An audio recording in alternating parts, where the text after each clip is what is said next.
Hello दोस्तों, आप सबका स्वागत है राजस्थान एकेडमी पे। जैसे आपको पता है हम लोग रिलेटेड वीडियोस बनाते हैं। इस वीडियो में हम लोग बात करने वाले हैं जो रेलवे में नई वैकेंसी आई है, वो आरआरबी के अंदर आपकी स्टाफ एंड वेलफेयर इंस्पेक्टर की जो वैकेंसी आई है उसका फॉर्म किस प्रकार भरना है उसके बारे में इसमें हम डिटेल बात करने वाले हैं। इससे पहले हम लोगों ने इसका सिलेबस और सारी डिटेल भी शेयर की है आपके साथ में। ऑफिशियल नोटिफिकेशन आप इसकी ऑफिशियल वेबसाइट से डाउनलोड कर सकते हैं, जिसमें आपको इसका सिलेबस और डिटेल्स मिल जाएगी। और यदि आपने इससे पहले वाला वीडियो नहीं देखा है तो आप देख के चेक कर सकते हैं। चलो स्टार्ट करते हैं। आपको जैसे पता ही होगा, आपका ये फॉर्म ओपन हो चुका है 7 जनवरी से और इसकी लास्ट डेट है वो आपकी है 6 फरवरी। इसी के साथ में पेमेंट की डेट है वो आपकी 7 से 8 फरवरी है और 9 से लेकर 18 तक आपकी करेक्शन विंडो ओपन होने वाली है। इस फॉर्म में कुछ भी आपको चेंजेस करने हैं तो वो आप कर सकते हैं। ठीक है, अब हम लोग देखते हैं। आरआरबी की ऑफिशियल वेबसाइट पे आपको जाना है, इसकी लिंक आपको डिस्क्रिप्शन बॉक्स में मिल जाएगी। तो इसके ऊपर आप आने के बाद आप देखोगे यहाँ पे आपको इस वैकेंसी से रिलेटेड ऑफिशियल नोटिफिकेशन वगैरह सारी डिटेल्स मिल जाएगी, वो आप डाउनलोड कर सकते हैं। वो हमारे आप टेलीग्राम चैनल से जाके वहाँ से भी डाउनलोड कर सकते हैं डायरेक्ट। देखिए, आपको अप्लाई के ऊपर आना है। इसमें क्या है, क्रिएट ए अकाउंट। तो यदि आपने पहले से अकाउंट बना रखा है तब तो आप लॉगिन पे जाएंगे, और यदि नहीं बना रखा है, मतलब रेलवे की पहले आपने कोई वैकेंसी के लिए फॉर्म भरा है, तो क्रिएट ना करके जो पहले से अकाउंट है उसके ऊपर लॉगिन के ऊपर जाएंगे। बट अदरवाइज आप जैसे न्यू है, जैसे मैं न्यू हूँ, तो इसके अंदर आपको क्या करना है, आपको क्रिएट माई अकाउंट पे जाना है। क्रिएट माई अकाउंट पे जाने के बाद सबसे पहले आपको पूछिए नेशनलिटी, वो डालनी है। उसके बाद आपको आपकी पर्सनल डिटेल्स डालनी है। इसमें सबसे पहले आपको आपका नाम डालना है। इसके बाद में इसमें पूछा है कि कभी आपने नाम चेंज किया है। चेंज किया है तो येस कीजिए, अदरवाइज नो कीजिए। फिर आपको आपकी डीओबी डालनी है, जो आपके ऑफिशियल डॉक्यूमेंट्स में है वो सारी ही फिलअप करनी है। ओके, वो सब फिलअप हो जाने के बाद अब आपको क्या करना है, अब आपको यहाँ पे आपको डीओबी टाइप कर देनी है। इसके बाद में आपको आपका mother's name, father's name fill up करना है। इसके बाद में आपको आपकी ईमेल आईडी नंबर और मोबाइल नंबर डालने हैं। ईमेल नंबर और मोबाइल नंबर डालने के बाद इस बात का ध्यान रखें, दोनों ही नंबर चालू होने चाहिए, आपके पास होने चाहिए। दोनों पे आपके पास ओटीपी आएगी और ये ओटीपी आपको फिलअप करने के बाद इसको सबमिट करना रहेगा। इसी के साथ में क्या होता है ना, इन्हीं नंबर के ऊपर, इन्हीं ईमेल के ऊपर आपको एडमिट कार्ड या फिर एग्ज़ाम में कुछ चेंजेस होते हैं उसकी अपडेट दी जाती है। तो ये नंबर आप ध्यान रखिए, डाले हैं वो डाल के फिर लॉगिन कर लेना है। और यदि पहले से है तो पहले से है, वो अपने आप, जैसे आप आईडी डालोगे और उसके अंदर पासवर्ड डालोगे और आई एम नॉट रोबोटिक डालोगे और लॉगिन पे क्लिक करोगे तो आपका अकाउंट ऑटोमेटिकली लॉगिन हो जाएगा। और इसमें क्या होगा कि आपका पहले से जो डिटेल फिलअप की हुई है वो सारी आपके सामने आ जाएगी, आपको वापस से डिटेल नहीं भरनी पड़ेगी। बट वहीं आपका यदि अकाउंट पहले से क्रिएट नहीं है और आपने क्रिएट किया है तो आपको सारी डिटेल्स वापस फिलअप करनी पड़ेगी। अब लॉगिन हो जाने के बाद में क्या होता है ना, आपको एक आधार वेरिफिकेशन करना पड़ेगा। कैसे होता है ये देखिए, इसके अंदर क्या है, आपको सबसे पहले डेस्कटॉप पे यही दिखाएगा। इसके अंदर आपको आधार नंबर जो लिंक है उस पर एक ओटीपी आएगा, वो डाल के फिर आपको नेक्स्ट पे क्लिक करना है। तो इस प्रकार आपका आधार वेरिफाई हो जाएगा, ऑटोमेटिक हो जाएगा। तो ग्रीन सिग्नल इस प्रकार का आपको स्क्रीन पे देखने को मिलेगा। अब आपको ऑनलाइन रजिस्ट्रेशन के ऊपर जाना है। वहाँ पे आप जाएंगे तो आपको पोस्ट दिखाई देगी कि कौन सी पोस्ट के लिए अप्लाई करना है। सबसे पहले आपको ये डिसाइड करना है आप कौन सी आरआरबी से एग्ज़ाम देना चाहते हैं, वो सेलेक्ट करनी है। वो सेलेक्ट करने के बाद आप इसमें नेक्स्ट क्लिक करेंगे। देखिए, यदि आपको पता नहीं है कि आप कौन सी आरआरबी से फॉर्म भरें तो इसके लिए भी हमने एक सेपरेट वीडियो बनाया है। वो वीडियो आप हमारे डिस्क्रिप्शन बॉक्स में जाके या प्ले लिस्ट में जाके देख सकते हैं, या कमेंट भी कर सकते हैं कोई डाउट है तो आपको। अब आप पोर्टल पे लॉगिन कर लेंगे तो आपके पास में नॉर्मल डिटेल्स शो करेगी। यदि आपने पहले से लॉगिन किया हुआ है, क्रिएट किया हुआ, तो सब डिटेल्स आपकी फिलअप मिलेगी। अदरवाइज आपको फिलअप करनी पड़ेगी, जैसे मोड ऑफ एग्ज़ाम की हिंदी मीडियम से देना चाहते हैं, कहाँ से है, ये सारी डिटेल्स आपको फिलअप मिलेगी। और नहीं है तो आप फिलअप कर लीजिए, जैसे बॉडी मार्क कुछ है आपके तो आप वो उसमें डिटेल भर सकते हैं।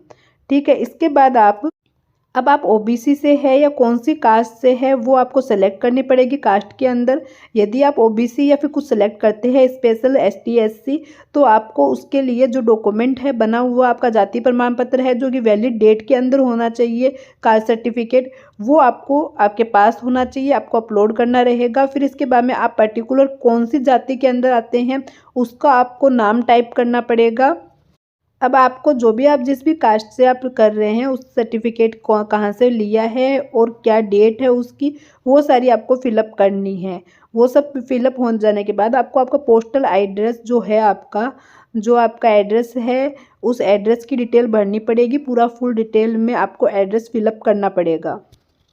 ये सब फॉर्मेलिटी हो जाने के बाद में यदि आपका परमानेंट एड्रेस भी सेम एड्रेस है तो आप उस पर राइट क्लिक कर दीजिए। तो इससे आपका क्या होगा कि वो फॉर्म फिलअप हो जाएगा और उसमें आपका परमानेंट एड्रेस जो आपने पोस्टल एड्रेस डाला है वही सेम आ जाएगा।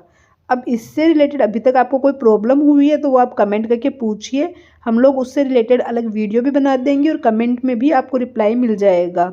और फॉर्म फिलअप करने में किसी भी प्रकार की प्रॉब्लम फेस कर रहे हैं तो टेलीग्राम चैनल पे जुड़ के अब हमें अपना एप्लीकेशन नंबर दे सकते हैं, मतलब कि अपना यूज़र आईडी दे सकते हैं, तो हम लोग फॉर्म फिलअप करने में भी आपकी हेल्प कर देंगे।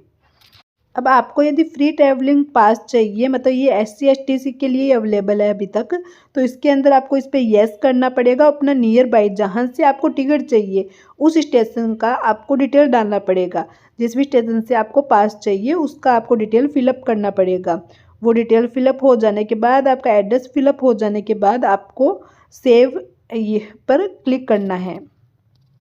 अब इसमें नेक्स्ट करने के बाद इस टाइप का पेज ओपन होता है। इसमें आपको क्या करना है, इसमें आपसे पूछ रहा है कि यदि आप एक्स सर्विसमैन हैं तो उसकी डिटेल पूछ रहा है। यदि आप है तो उसमें आप येस कर दीजिए और उसके बाद जो ऑप्शन आता है उस पर आप क्लिक कर दीजिए। यदि आप नहीं हैं तो फिर आप नो कर दीजिए एंड आपकी ड्यूटी टाइम पीरियड वो सब आपको इसमें फिलअप करना है।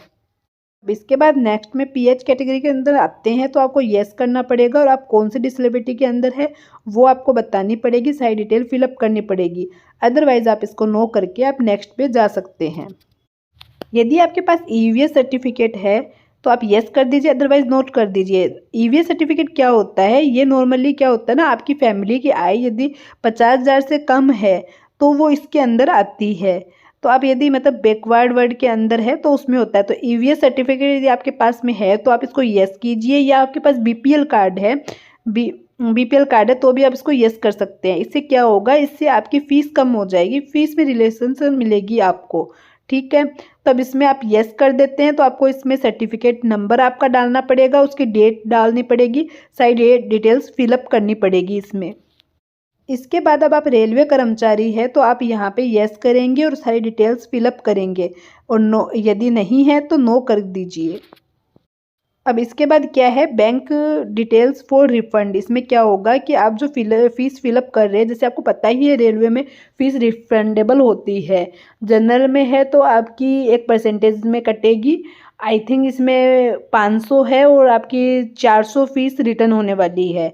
और SC ST OBC के अंदर है तो 250 आपकी फ़ीस लगने वाली है और रिफंडेबल रहने वाली है 250, फुल फीस आपको रिफंडेबल रहेगी इसके अंदर। तो इसमें आपको सारी बैंक डिटेल्स आपकी फिलअप करनी है। फिलअप करने के बाद सेव एंड नेक्स्ट पे जाना है।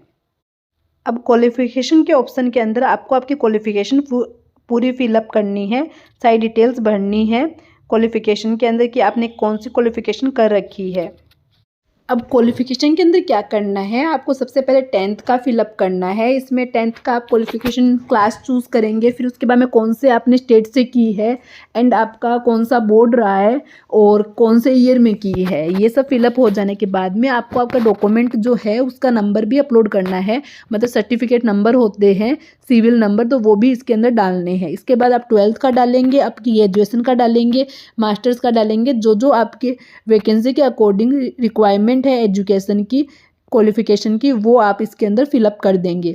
सारी फिलअप हो जाने के बाद अब यदि आपको डाउट है कि कौन से मतलब जॉब के लिए क्या क्वालिफिकेशन चाहिए या आप इसके योग्य है या नहीं है, तो इसके लिए भी हम लोगों ने एक डिटेल वीडियो बना रखा है, आप देख सकते हैं। इसके बाद भी आपको डाउट है तो आप कमेंट करके पूछिए, आप कमेंट करके जो भी कमेंट में है उसका डाउट का हम लोग सॉल्यूशन करने की पूरी कोशिश करेंगे।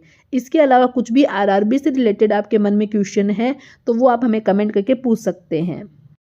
अब इसके बाद नेक्स्ट के अंदर है वर्क एक्सपीरियंस। तो वर्क एक्सपीरियंस सब वैकेंसी के अंदर अलग अलग है, अलग अलग वैकेंसी में अलग अलग वर्क एक्सपीरियंस मांगा है, तो वो उसके अकॉर्डिंग आपको फिलअप करना है। फिलअप करने के बाद में आपको कितने ईयर हो चुके हैं, कितने मंथ हो चुके हैं, कितने डेज हो गए हैं, वो सारी डिटेल्स आपको इसमें फिलअप करनी पड़ेगी। अब आपके पास नेक्स्ट आता है वो है डॉक्यूमेंट अपलोड का। तो अब देखते हैं डॉक्यूमेंट क्या क्या कैसे अपलोड करने हैं आपको। सबसे पहले आपको आपकी फ़ोटोग्राफ अपलोड करनी है, फिर उसके बाद आपको अपना सिग्नेचर अपलोड करना है। डॉक्यूमेंट अपलोड करने के बाद आपके पास में ऑप्शन आता है कि आप कौन सी वैकेंसी के लिए एलिजिबल है, वो वैकेंसी आप क्लिक करें, फिर उसके बाद आप नेक्स्ट पे करें। इसके बाद में आप देख सकते हैं आपका फॉर्म भरा हुआ रिव्यू कर सकते हैं उसको एडिट करना हो तो आप एडिट पे क्लिक कर लीजिए या सेव एंड कंटिन्यू पे कर लीजिए। सेव एंड कंटिन्यू पे करेंगे तो अब आपको फ़ीस भरने का मोड आएगा। यहाँ पे आपको फ़ीस फिलअप करनी पड़ेगी जिस भी एग्ज़ाम का आपने सेलेक्ट किया है उस एग्ज़ाम से रिलेटेड। पेमेंट के लिए आपको मल्टीपल ऑप्शन मिलते हैं, आप किसी प्रकार भी ऑनलाइन पेमेंट कर सकते हैं। आपका सक्सेसफुली फॉर्म फिलअप हो चुका है। इसके बाद आप अपने फॉर्म को डाउनलोड कर सकते हैं। अब इससे रिलेटेड आपको कोई डाउट है, आपके मन में कोई क्वेश्चन है, आपको कोई प्रॉब्लम आई है तो वो आप हमें कमेंट करके पूछ सकते हैं। Thank you for watching. Channel को सब्सक्राइब करना ना भूलें।